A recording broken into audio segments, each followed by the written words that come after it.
Delhi mayor चुनाव को लेकर दिल्ली में सरगर्मी तेज हो गई है। आम आदमी पार्टी ने मेयर और डिप्टी मेयर को रिपीट किया है, तो वहीं भारतीय जनता पार्टी ने अपने प्रत्याशियों को चेंज कर एक बड़ा दांव खेला है। लेकिन भारतीय जनता पार्टी को आम आदमी पार्टी कितनी गंभीरता से लेती है, इसी पर बात करने के लिए हमारे साथ खुद दिल्ली की मेयर डॉक्टर शैली ओबराय जी हैं। शैली जी, इस चुनाव को किस नज़र से देखती हैं और बीजेपी को कितनी बड़ी चुनौती मानती हैं? जी देखिए, सबसे पहले तो मैं माननीय मुख्यमंत्री अरविंद केजरीवाल जी का बहुत बहुत धन्यवाद करना चाहूँगी, आम आदमी पार्टी का धन्यवाद करना चाहूँगी कि दोबारा से पुनः मुझे मेयर कैंडिडेट नॉमिनेट किया। और साथ ही मैं उन्हें पूरा आश्वासन देती हूँ कि जैसे ईमानदारी से, साफ नीयत से, जो बेशक मेरा टर्म छोटा रहा था उसमें मैं जैसे काम करती आई थी, और वैसे भी आने वाले टाइम में अगर इलेक्शन में मुझे दोबारा से मौका मिलता है मेयर बनने का, तो मैं वैसे ही ईमानदारी से और साफ नीयत से काम करूंगी। और जैसे कि हम जानते हैं, बीजेपी ने भी अपना कैंडिडेट कल उतार दिया है, तो मैं इसको चैलेंज नहीं मानूंगी। दिल्ली की जनता ने हमें बड़ा स्ट्रॉन्ग मैंडेट दिया है। दिल्ली की जनता ने बड़े भरोसे के साथ आम आदमी पार्टी को दिल्ली में नगर निगम में चुना है। और जैसे कि हम सब जानते हैं कि हमारा जो नंबर है काउंसलर्स का, हमने बहुमत के साथ नगर निगम के चुनाव को जीता है। तो उसमें कोई दो राय नहीं होगी कि मेयर जो है इस बार भी वैसे ही होगा, मेयर भी आम आदमी पार्टी का होगा और डिप्टी मेयर भी आम आदमी पार्टी का ही होगा। लेकिन शैली जी, अगर बात की जाए तो भारतीय जनता पार्टी ये कह रही है कि हम चुनाव जीतेंगे, और जिस तरीके से शिखा राय ने खास तौर से कहा है कि हम उम्मीद करते हैं कि 250 के 250 जो पार्षद हैं वो उन्हें वोट करें। जी देखिए, इतनी जल्दी तो भारतीय जनता पार्टी वाले हार नहीं मानते हैं। तो हार स्वीकारना उनके लिए हमेशा से पहले भी मुश्किल रहा था, और इस बार भी वो इतनी आसानी से हार नहीं मानेंगे। और आने वाली 26 अप्रैल को सब साफ हो जाएगा कि दिल्ली की जनता ने जिसको चुना है, तो मेयर भी आम आदमी पार्टी का ही होगा। आप आंकड़ों से पता कर सकते हैं कि काउंसलर्स और पार्षद आम आदमी पार्टी के ही ज़्यादा हैं, और भारतीय जनता पार्टी इस भलेखे में अगर है तो रहने दीजिए। और मुझे पूरी पूरी उम्मीद है, पूरा पूरा भरोसा है अपने पार्षदों पे, और जो कि दिन रात अपने वार्ड में जब से उनकी वो इलेक्शन जीत कर आए हैं तब से लेके अभी तक कैसे मेहनत से वो अपने वार्ड में काम कर रहे हैं, मुझे उन पर भी पूरा पूरा भरोसा है। और आप 26 को साफ देख लीजिएगा कि कैसे मेयर और डिप्टी मेयर आम आदमी पार्टी का ही होगा। लेकिन बार बार दिल्ली की जनता में ये सवाल उठ रहा है कि आखिरकार जिस तरीके की तस्वीरें पिछली चुनाव में देखने को मिली कि सदन के अंदर हंगामा हुआ, मारपीट हुई, बोतलें फेंकी गईं एक दूसरे पर, इस बार भी आप बतौर प्रत्याशी चुनाव मैदान में हैं।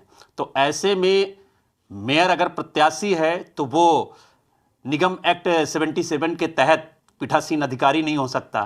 तो ऐसे में नया पीठासीन अधिकारी नियुक्त किया जाएगा एलजी की तरफ से। तो क्या जो पिछली बार तस्वीरें देखने को मिली हैं सदन के अंदर, उसकी पुनरावृत्ति दोबारा देखने को मिलेगी क्या? जी देखिए, पिछली बार जो हाउस में हुआ, साफ साफ सबको दिखा कि कैसे असंवैधानिक तरीके से मेयर के इलेक्शन में पीठासीन अधिकारी भारतीय जनता पार्टी और एलजी के इशारे पे असंवैधानिक तरीके से हाउस को चला रही थी। और साफ साफ डीएमसी एक्ट में और संविधान में लिखा हुआ है कि जो नॉमिनेटेड काउंसलर्स होते हैं, जो मनोनीत पार्षद हैं, वो मेयर और डिप्टी मेयर के इलेक्शन में वोट नहीं करते।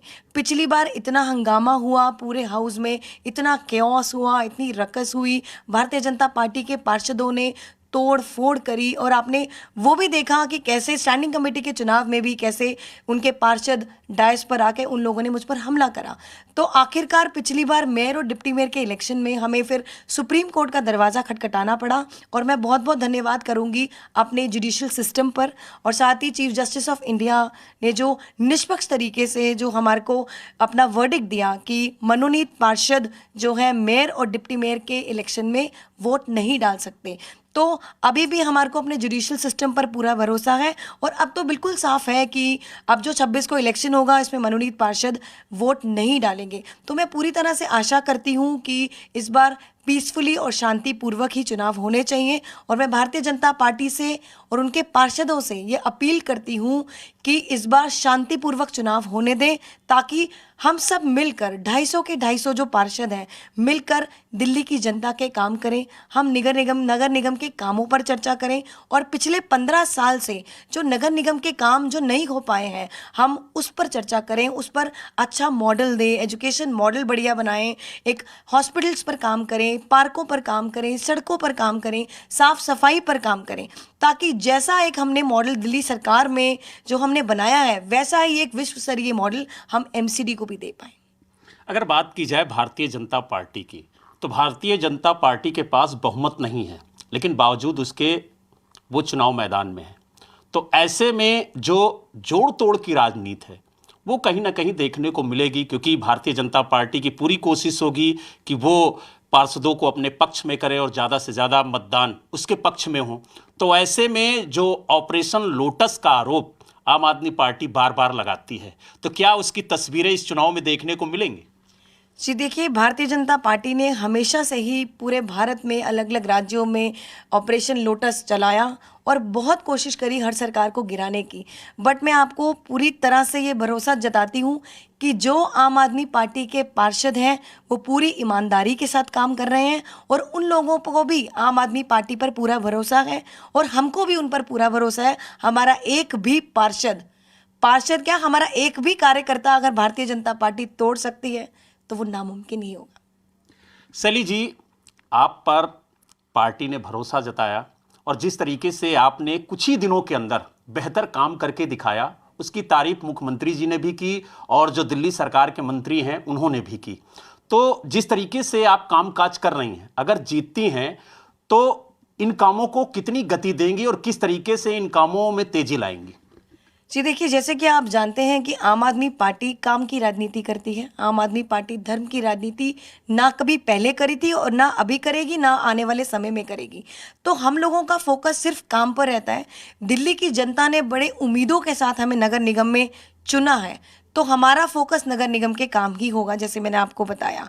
और रही बात कि भारतीय जनता पार्टी चाहेगी कि उनका मेयर आए, बट जो नामुमकिन है, क्योंकि हमारे जो नंबर्स हैं, हमारे जो आंकड़े हैं वो बहुत ही ज़्यादा हैं और जो काम हमने बेशक छोटे टर्म में मैंने करे, पूरे सिस्टम को समझा और चैलेंजेस को भी समझ लिया है और उन चैलेंजेस को आगे आने वाले टाइम में मैं पूरी कोशिश करूंगी उन चैलेंजेस को ओवरकम करके एक नगर निगम में बढ़िया मॉडल लाके दिल्ली सरकार की तरह दिल्ली की जनता को आने वाले 1 साल में क्या, आने वाले 4 या 5 साल में आप देख सकते हैं दिल्ली को एक नए रूप में पाएंगे। सैली जी, आप लोगों ने बार बार कोशिश की कि जो कूड़े का पहाड़ है उसे खत्म किया जाए। खुद दिल्ली के मुख्यमंत्री अरविंद केजरीवाल आपके साथ लैंडफिल साइट गए, कूड़े के पहाड़ों का जायजा लिया कि किस तरीके से उनके निस्तारण को लेकर के काम किया जा रहा है। अगर आप दोबारा मेयर बनती हैं तो क्या ये कूड़े के पहाड़ जो समय सीमा दी गई है उन्हीं समय सीमा में खत्म होंगे? जी देखिए, 2 बार माननीय मुख्यमंत्री अरविंद केजरीवाल जी के साथ उन लैंडफिल्स पर हमने विजिट किया और आज की डेट में वहाँ 24 घंटे 7 दिन वहाँ पर काम हो रहा है। अच्छी अच्छी टेक्नोलॉजी हमने वहाँ पर ला कर दी है। बड़ी बड़ी मशीनों से जो कूड़ा है, वहाँ पे सेग्रीगेशन मशीन्स लगी हुई हैं, जो कूड़ा 3 तरह से उनको सेग्रीगेट किया जाता है और साथ ही फिर वो रिसाइकलिंग के लिए national highway authority of India के साथ भी MOU है। वो रिसाइकिल होके सड़कों के पैचेस में, फ्लाईओवर के पैचेस में काम आता है। और आने वाले टाइम में मैं आपको ये बताना चाहूँगी, इस पर हम चर्चा कर चुके हैं और जैसे कि आपने देखा है माननीय मुख्यमंत्री अरविंद केजरीवाल जी डेली बेसिस पे उसकी रिपोर्ट खुद मॉनिटर करते हैं कि कितने टन कूड़ा रोज वहाँ से बायो माइनिंग होती है और कितना वो रिसाइकल होता है। और आने वाले टाइम में हम ये सब सोच चुके हैं कि जो जो बायो माइनिंग से कूड़ा सेग्रीगेट होगा, क्या क्या हम उस कूड़े से हम बना सकते हैं और रिसाइकिल करके कैसे नए नए प्रोडक्ट हम मार्केट में ला सकते हैं। तो डेली बेसिस पे वहाँ पर काम चल रहा है और आने वाले टाइम में 1.5 और 2 सालों में जो हमने टारगेट फिक्स करे हैं, आप देखेंगे कूड़े के पहाड़ कम हो रहे हैं। आप अभी भी जाकर देख सकते हैं कि कूड़े के पहाड़ हैं, उनकी जो हाइट है वो कम हो चुकी है और 1.5-2 सालों में काफ़ी आप उसमें देखेंगे बिल्कुल कम हो जाएगा। और हम इस पर भी पॉलिसी ला रहे हैं, जो नया कूड़ा है हम ये चाहते हैं कि वो नया कूड़ा उन लैंडफिल्स पे ना जाए ताकि वो लेगेसी वेस्ट ना बने। शैली जी, जिस तरीके से कांग्रेस की भूमिका पिछले चुनाव में रही है इस बार भी कांग्रेस कह रही है कि नैतिकता के आधार पर चुनाव हो, शांतिपूर्ण ढंग से चुनाव हो। तो कांग्रेस की भूमिका आम आदमी पार्टी किस नज़र से देखती है और इस चुनाव में कांग्रेस की किस तरह की भूमिका रहेगी जिसकी उम्मीद आप लोग कर रहे हैं? जी देखिए, मैं कांग्रेस के पार्षदों से भी अपील करती हूँ कि अब वो देख चुके हैं कि पिछली बार भारतीय जनता पार्टी के पार्षदों ने कैसे हंगामा करके हाउस को चलने नहीं दिया। तो मैं कांग्रेस के पार्षदों से बस ये अपील करना चाहूँगी कि हमारे समर्थन में वो आगे आएं, ताकि वो और हम मिलकर फिर से दिल्ली की जनता के लिए, जैसे हमने दिल्ली सरकार में काम करा वैसे हम नगर निगम में भी हम काम कर सकें। क्योंकि अल्टीमेटली मेयर का काम क्या है? मेयर किसी पार्टीवाद में नहीं पड़ता, मेयर किसी राजनीतिक मुद्दों पर नहीं चर्चा करता। 250 के 250 पार्षद का एक ही मेयर होता है जिसको सब का काम करना है, और 250 के 250 वार्ड में जो दिल्ली की जनता के लिए जो डेवलपमेंट करनी है वो मेयर की ही जिम्मेदारी होती है। एक आखिरी सवाल, अगर मेयर बनती हैं दोबारा तो कौन से ऐसे काम होंगे जिनको सबसे पहले आप प्राथमिकता देंगी? वैसे तो आपकी पार्टी ने 10 गारंटियां दी हैं, उस पर आपने काम भी शुरू कर दिया है, लेकिन अगर दोबारा आप रिपीट होती हैं बतौर मेयर तो कौन से ऐसे काम होंगे जिन पर सबसे पहले आप काम शुरू करेंगे? जी देखिए, आप जैसे जानते हैं माननीय मुख्यमंत्री अरविंद केजरीवाल जी ने 10 गारंटी कार्ड दिया था और उस पर ऑलरेडी हमने काम शुरू कर दिया है। साफ़ सफाई का काम तो हर वार्ड में चल ही रहा है, साथ ही लैंडफिल का काम भी चल रहा है। और आप जैसे देख सकते हैं, अभी पीछे भी हम लोग एमसीडी के स्कूल्स का हमने दौरा किया और हमने देखा कि एमसीडी स्कूल्स की कितनी बुरहाली है। बिल्डिंग के नाम पर उनकी छतें टपक रही हैं, और बिल्डिंग के नाम पे जो टॉयलेट्स हैं वहाँ पर बच्चों के, उनकी भी बुरहाली है। तो हम आने वाले टाइम में हमारा जो फोकस रहेगा वो साफ़ सफाई रहेगा। हम पार्कों के लिए भी एक नया मॉडल ला रहे हैं, जिसमें पार्कों का हम पूरा तरह से हम लोग पार्कों को एक नया रूप देने वाले हैं, पूरा हरा भरा करने वाले हैं। लैंडफिल्स का काम चल रहा है, पार्कों का काम चल रहा है, साफ़ सफाई का काम भी चल रहा है, और आने वाले टाइम में हम एक अच्छा एजुकेशन मॉडल भी लाने की पूरी तैयारी में हैं। हमें उनकी सबसे पहले हम जो स्कूल्स के इंफ्रास्ट्रक्चर पे काम करने वाले हैं। हमने स्कूल्स का जब दौरा किया तो हमने पाया जो स्टूडेंट्स और टीचर का रेशो है वो भी काफ़ी हद तक बहुत ठीक नहीं है। टॉयलेट्स का काम बहुत करने वाला है, गार्ड्स नहीं है, डेटा एंट्री ऑपरेटर्स नहीं है जो स्कूल में एडमिन का काम करते हैं। तो बहुत सारी ऐसी चीज़ें हैं जो हमें एजुकेशन पे काम करने की ज़रूरत है, तो हम उन पर काम करेंगे। और रही बात हमारे कर्मचारियों की, हम कर्मचारियों के लिए भी नई नीति लाने वाले हैं, क्योंकि आज की डेट में अगर नगर निगम के कर्मचारियों की बात करें तो उनको जॉब सिक्योरिटी को लेकर बहुत ज़्यादा चिंता का विषय बना हुआ है कर्मचारियों के लिए। तो डेली बेसिस पे मेरे पास अलग अलग कर्मचारी डिपार्टमेंट्स के यूनियंस और एसोसिएशन आकर मिल रहे हैं और अपनी मांगें रख रहे हैं। तो हम उन सब मांगों पर भी बहुत जल्दी हम अपनी नीतियां बनाने वाले हैं। आप दिल्ली की जनता और जो चुने हुए पार्षद हैं उनके लिए क्या अपील करना चाहेंगे?